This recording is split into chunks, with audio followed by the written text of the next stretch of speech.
एक बुजुर्ग की बात लिखी जो ताबी हैं, वो फरमाते हैं कि उन बुजुर्गों का तरीका ये था कि वो लोगों से छुप के ना पहाड़ के पीछे इबादत करते थे, और पोजीशन उनकी ये थी कि किसी से मिलते नहीं थे, बिलखुसूस फजर की नमाज से लेकर असर की नमाज तक बकरियां रखी हुई थी, उनको चराते रहते थे फुरात के किनारे और नफल पढ़ते रहते थे। उस वक़्त को मिलने भी नहीं आता था। एक शख्स बड़ी दूर से उनकी शोहरत सुन के आया, मैंने तो मिलना है। लोगों ने कहा वो इस वक्त नहीं मिलते, नाराज होते। उसने कहा अल्लाह का बंदा है ना, नाराज हो भी जाएगा तो लंबा नाराज रहेगा नहीं, अल्लाह वाले जल्दी राजी हो जाते। पहुंच गए। अब वो बाबा जी नमाज पढ़ रहे थे तो कहते मैंने अजीब मंजर देखा कि बाबा जी फुरात के किनारे नमाज पढ़ रहे हैं और एक भेड़िया उनकी बकरियों की हिफाजत कर रहा है। कहते मैं हैरान रह गया कि भेड़िया तो बकरियां खाया करता है और यहाँ चरा रहा है। कहते मैं जब गया तो बाबा जी नवाफिल में मशगूल थे, मुझे देख के कहने लगे इस वक्त क्यों आए? मैंने कहा हुजूर अगर आ ही गया हूँ तो फिर मेहरबानी करे कबूल फरमा लें। मैं बैठ गया तो मैंने कहा हुजूर ये भेड़िया बकरियां चरा रहा है, भेड़िया और बकरिया की सुलह कब से हो गई? तो फरमाते हैं लंबी तकरीर नहीं, हल्का सा जुमला। फरमाने लगे जब से बकरियों के मालिक ने रब से सुलह कर ली है ना, तब से भेड़ियों ने भी बकरियों से सुलह कर ली है। बकरियों के मालिक ने रब से सुलह कर ली, गुनाह छोड़ दिए, उसकी फर्माबरदारी में आ गए। अब फिर उसे बकरियां चलाने की जरूरत नहीं रही, बकरियां ना अब भेड़िया चराता है। कहते हैं मेरे ऊपर कपकपी तारी हो गई बुजुर्गों की बात सुन के, और मुझे प्यास लगी और ख्वाहिश आई कि पता नहीं अब बाबा जी कुछ खिलाएं पिलाएंगे भी कि नहीं, बाबा जी कुछ खिलाएंगे भी कि नहीं। कहते मेरे दिल में ख्याल था तो बुजुर्गों ने ना एक लकड़ी का प्याला, उनके पास वो गार में बैठे थे तो एक छोटा सा पत्थर था, उसकी ढलान बनी हुई, बाबा जी ने उसके नीचे लकड़ी का प्याला रखा, वो रखा ही था तो वो दूध से भर गया। कहते उन्होंने मुझे दिया तो ठंडा और मीठा दूध, मेरी तबीयत खुश हो गई।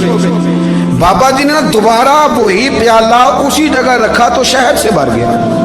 1000 साल पहले दादा साहब लिख रहे हैं। कहते मुझे दिया, मैंने फौरन कहा, मैंने कहा हुजूर ये दूध तो गायें भैंस देती है, पहाड़ों से तो नहीं निकला करता, और शहद तो शहद की मक्खियां देती हैं, पत्थरों से तो नहीं निकलता, ये आप कहाँ से निकाल रहे हैं? तो कहते हैं वो कुरान मजीद पढ़ने लगे। वज़िस्तस्क़ा मूसा लिक़ौमिही, जब मूसा की कौम ने उनसे पानी मांगा, फरमाने लगे मूसा की नाफरमान कौम पानी मांगे, हजरत मूसा पत्थर पे डंडा मारे तो अल्लाह वहां से 12 चश्मे जारी कर दे। जो रब हजरत मूसा की नाफरमान कौम के लिए पत्थर और पहाड़ों से चश्मे निकाल देता है ना, वो मोहम्मद अरबी के गुलामों के लिए पत्थर और पहाड़ों से दूध और शहद भी निकाल दिया करता है। वो बुजुर्ग कहने लगे बस बात ये है कि आज भी हो अगर इब्राहिम का ईमान पैदा तो आग कर सकती है अंदाजे गुलिस्तां पैदा। कहने लगा हुजूर फिर मेरे लिए भी दुआ करें। आप फरमाने लगे फिर दुआ ना करा तो मदीने वाले की गुलामी शुरू कर, तो नबी करीम की गुलामी शुरू कर, तो रसूल पाक की गुलामी शुरू कर। एक बात इल्म, फिर फरमाया अल्लाह रसूल से मोहब्बत, फिर फरमाया हुजूर की गुलामी। इससे सारे मुकाशिफात खुलेंगे, इससे सारे मुशाहदात खुलेंगे, इसी से करामतें मिलेंगी, इसी से मकबूलियत होगी, इसी से अल्लाह नबी की बारगाह में दर्जा मिलेगा। फिर दाता साहब आगे बढ़ते हैं और दाता साहब फरमाते सूफिया की एक जमात है जो कहती है हमने तो कभी अपनी जुबान पर दुख बयान ही नहीं किए, हर शय अपने रब रसूल के हवाले कर दी, हर शय अल्लाह रसूल के। और दाता साहब कहते हैं कुछ ऐसे भी हैं जो दुआ भी नहीं मांगते, लोगों के लिए मांगते हैं, अपने लिए नहीं मांगते। आप दुआ क्यों नहीं मांगते? तो कहते हैं अल्लाह को तो पता ही है हमें क्या चाहिए, उसे तो पता ही है। एक बुजुर्ग की बात लिखी है दाता साहब ने, मेरी जमात में ना मिजाज है करामतों का, मुझे वो सारी बातें भी आती हैं कि एक बंदा कराची से आया, दाता साहब हाजिरी दी तो उसकी लॉटरी निकल आई, ये भी मुझे आती है, लिखी पढ़ी है मैंने, किताबों में है ये भी। एक बंदा, ये सारी बातें ना आती हैं करामतों में, बड़ी सारी चीज़ें लोग बयान करते हैं कि मैं वहाँ आया और मैंने हाजिरी दी तो मौज लग गई, ये सारी बातें आती हैं। हमारे पुराने बुजुर्ग और भी किस्से सुनाया करते थे, सारी हमें चीज़ों का पता, पर जो उन्वान है ना वो हजरत शेख अबू नूर कहते हैं कि एक बंदा दाता साहब के मज़ार पे घूम रहा था, दाता 10 रुपये दे, 10 रुपये दे, 10 रुपये दे। तो एक बंदा बड़ी देर से उसे देख रहा था, वो कहने लगा दाता ने तुझे क्या देना है, इधर आ मैं दूँ। उसने 10 दिए। बंदा बड़ा हसीन था, हंस पड़ा, कहने लगा दाता तेरे भी सदके जाऊँ। दिन आने लगा तो मुनकर से ही दिलवा दिए, जो नहीं मानता उसी से दिलवा दिए। वो बड़ा परेशान हुआ, मैं और चक्कर में था इसलिए मेरे ऊपर जड़ दिए बात। कहने लगा दाता तेरे सदके जाऊं। तो ये सारी बातें किताबों में मौजूद हैं। लोगों ने अपने अपने मुशाहिदात जो जिसके साथ पेश आया उसने बयान किए हैं। बहुत सारी बातें काबिले बयान हैं, पर जो उन्वान है मैं उस पर रहना चाहता हूँ। दाता साहब रहमतुल्लाह अलैह फरमाते हैं हमारी तालीमात हैं कि अपने दुख दर्द दुनियादारों से बयान नहीं करने। सवाल का दरवाजा लोगों के सामने खोलना अल्लाह वालों से कहेंगे, कभी कहना होगा तो दुनियादारों से कहना। कहते हैं शेख अहमद नाम के बुजुर्ग थे, सारी जिंदगी किसी को काम नहीं बताया, सारी जिंदगी बड़ी मुश्किलात आई, पर कभी अपनी जात पर सवाल का दरवाजा नहीं खोला। एक ऐसी मुश्किल आई कि जो हल ही नहीं होती थी। किसी ने उन पर कोई इल्जाम लगा दिया। अबू मुस्लिम नाम का एक बादशाह था, उसकी हुकूमत थी, उसने पकड़ के कैद में डाल दिया। अब कैद में है, जुर्म लग गया है, फर्दे जुर्म आयद हो गई है, जेल में है। लोग कहने लगे हजरत जी अपनी सफाई में कुछ कहें, और मानने लगे सारी जिंदगी बंदों से कुछ नहीं कहा। अल्लाह रसूल को पता है मैं बेगुनाह हूँ, मुझे कहने की जरूरत नहीं। दाता गानी बख्श अली हजवेरी ने लिखा है, दाता साहब कहते हैं तू यकीन कामिल तो पैदा कर, तू ईमान तो पुख्ता कर। दाता साहब कहते हैं वो अबू मुस्लिम जो बादशाह था वो नेक आदमी था, उसे रात को ख्वाब में नबी करीम की ज़ियारत नसीब हुई और हुजूर सैयद आलम सल्लल्लाहु अलैहि वसल्लम फरमाने लगे तूने अल्लाह का एक नेक बंदा जेल में डाल दिया। डर नहीं आता, वो तो बेगुनाह है। बादशाह आधी रात को खुद उठा। दादा साहब फरमाते हैं किसी गार्ड को नहीं भेजा, पुलिस वाले को नहीं भेजा, जेलर से नहीं, खुद गया, जाके जेल का दरवाजा खोला। दरवाजा खोल के उस दरवेश को आजाद किया, कहने लगा बाबा जाओ, मुझे पता चल गया बेगुनाह है। बाबा जी सलाम करके जाने लगे तो बादशाह फिर आगे आया, हाथ बांधे, हाथ चूमे, कहने लगा हुजूर आप बड़े नेक हैं, मेरे लिए कोई हुक्म हो तो बताइएगा, मेरे लायक को खिदमत हो तो बताइएगा। तो शेख अहमद फरमाने लगे तुझे अभी भी समझ नहीं आई, तुझे अभी भी नहीं समझ आई। कहने लगा हुजूर क्या? फरमाने लगे जो तहज्जुद के वक्त तुझे उठा के मुझे रिहा करने भेज सकते हैं वो मेरी कोई जरूरत बाकी रहने देंगे? मुझे कोई जरूरत पड़ेगी किसी और को कहने की? जो तहज्जुद के वक्त तुझे उठा के भेजते हैं कि जा खोल जाके दरवाजा, वो जरूरत रखेंगे मेरी? जरूरत मुझे रहेगी कि मैं तुझे और कोई काम, अभी में तुझे समझ नहीं आई? तो दाता अली अजमेरी रहमतुल्लाह अलैह फरमाते हैं असल में हमारी तबीयत है, हमने बंदों से दिल लगा लिया है। दिल अल्लाह रसूल से लगाओ, किसी बंदे से लगाना तो उससे लगाओ जो अल्लाह वाला हो।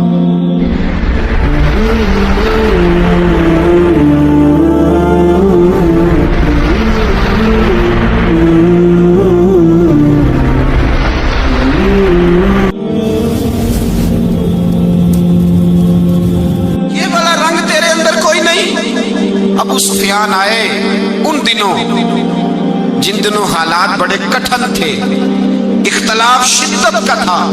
अबू सुफियान आए हुजूर की बारगाह में। आए किस लिए? मक्के में कहत पड़ गया है, बारिश नहीं होती। उधर समामा बिन असाल यमामा कबीले के सरबराह कलमा पढ़ के मुसलमान हो गए। सारी गंदम उस कबीले से आती थी। समामा कहने लगा तुम मेरे मुस्तफ़ा को नहीं मानते, कोई गंदम नहीं, भाग जाओ। एक बारिश कोई नहीं, दूसरी गंदम कोई नहीं। अबू सुफियान तड़प के दरे रसूल पे हाजिर हुए। अभी थोड़े दिन गुजरे हैं, ओहद में हुजूर के दांत शहीद किए। अभी थोड़े दिन गुजरे हुजूर को सताया है। अभी थोड़े दिन गुजरे हजरत अमीर हमजा का कलेजा निकाल के चबाया है। अभी थोड़े दिन गुजरे हजरत अनस बिन नजर की गर्दन काटी। अभी थोड़े दिन गुजरे अब्दुल्ला बिन जहाश के टुकड़े किए। अभी थोड़े दिन गुजरे हुजूर को सताया है, तड़पाया है। पर हजरत अली शेर खुदा फरमाते मैं मानने वाला उस रसूल का हूँ, इसके दांत शहीद हो गए। ओहद के अंदर सारी दाढ़ी लहू से भर गई। फरमाते मैं रो पड़ा और मैंने कहा महबूबा आप नहीं मुझसे बर्दाश्त होता, दुआ करें अल्लाह इन पे अज़ाब नाज़िल करे। उठाए हाथ, आप दुआ करेंगे तो अल्लाह तबारक व तआला दो पहाड़ियों में पीस डालेगा।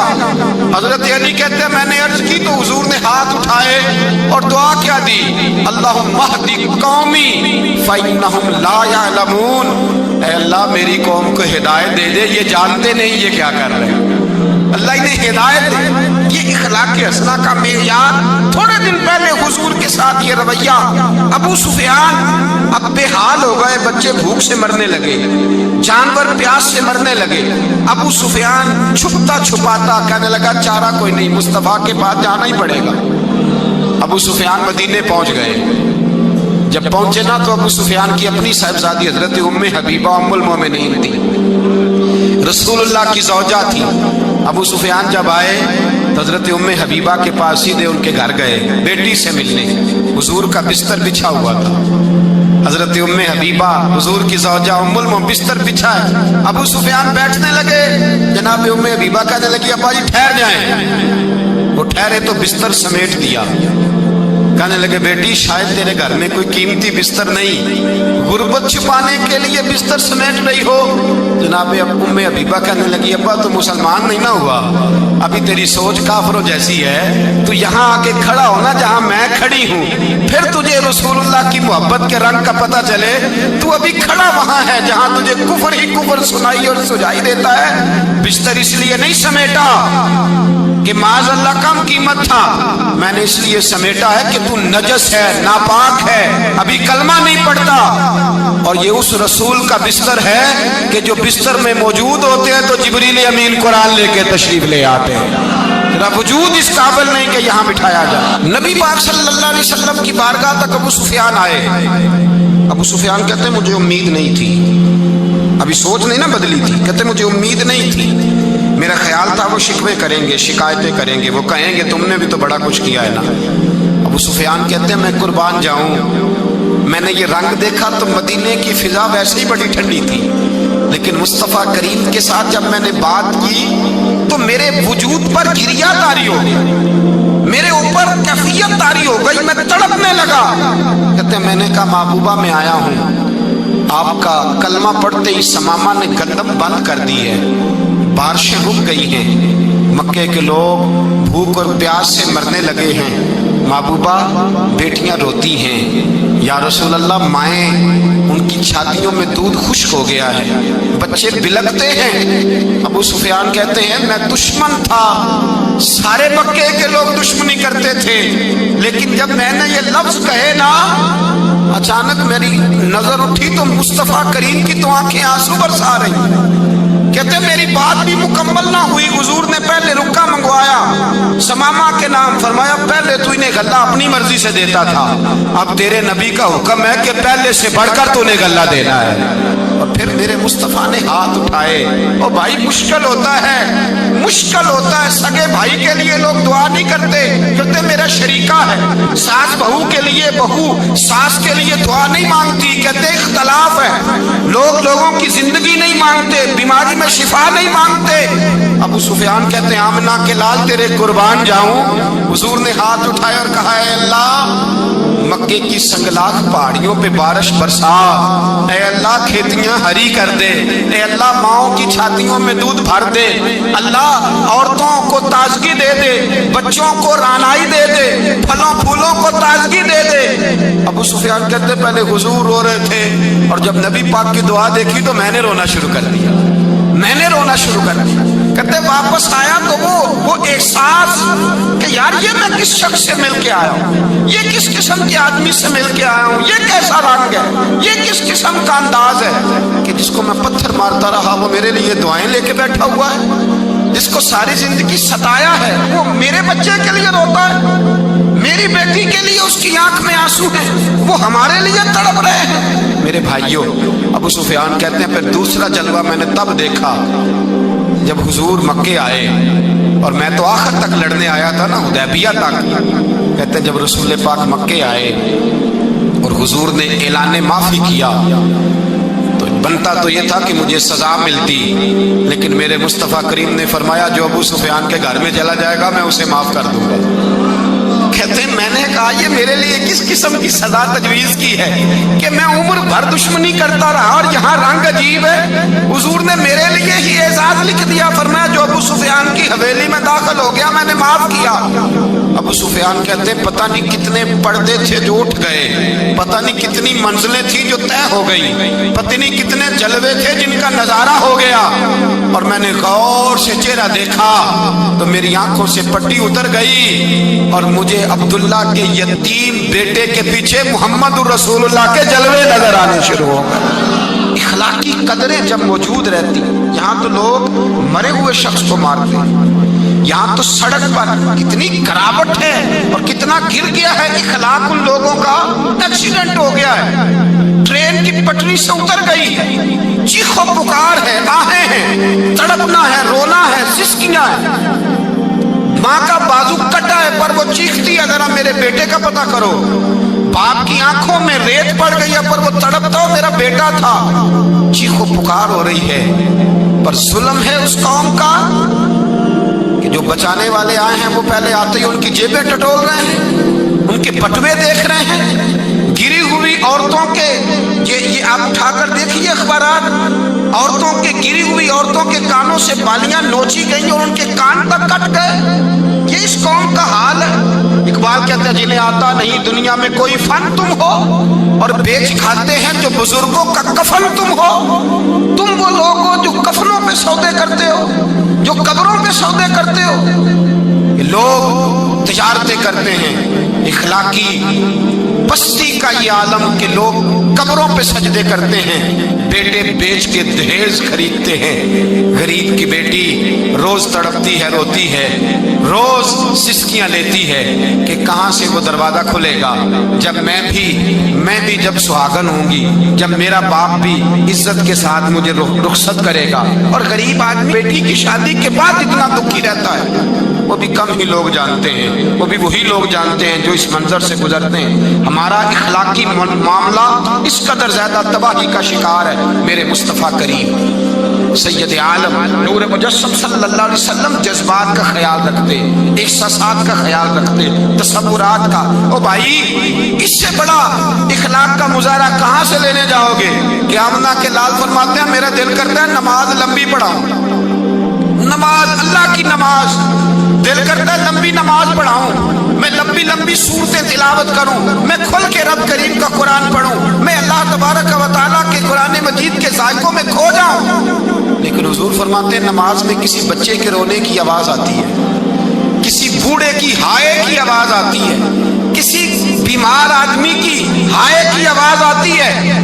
نبی پاک فرماتے ہیں میں اللہ کی نماز چھوٹی کر دیتا ہوں، اللہ کے بندوں کا خیال کرتا ہوں، میں رب کی نماز چھوٹی کر دیتا ہوں، رب کریم کے بندوں کا خیال کرتا ہوں۔ خدا کے بندے تو ہیں ہزاروں، بنوں میں پھرتے ہیں مارے مارے، میں اس کا بندہ بنوں گا جس کو خدا کے بندوں سے۔ میرے حبیب کریم سید عالم صلی اللہ علیہ وسلم نے فرمایا اللہ کریم نے بندے کو، مخلوق کو پیدا کرنے سے پہلے جو تحریر سب سے پہلے لکھی تھی نا، اللہ نے اپنے پاس جو جملے سب سے پہلے لکھے تھے بندے بنانے سے بھی پہلے، وہ فکرے یہ تھے کہ ان رحمتی سبقت اعلی غضبی، رب کریم نے لکھا تھا بے شک میری رحمت زیادہ ہے، میرا غضب زیادہ نہیں ہے۔ اس نے لکھا تھا کہ میری رحمت ہمیشہ میرے غضب پر غالب رہے گی۔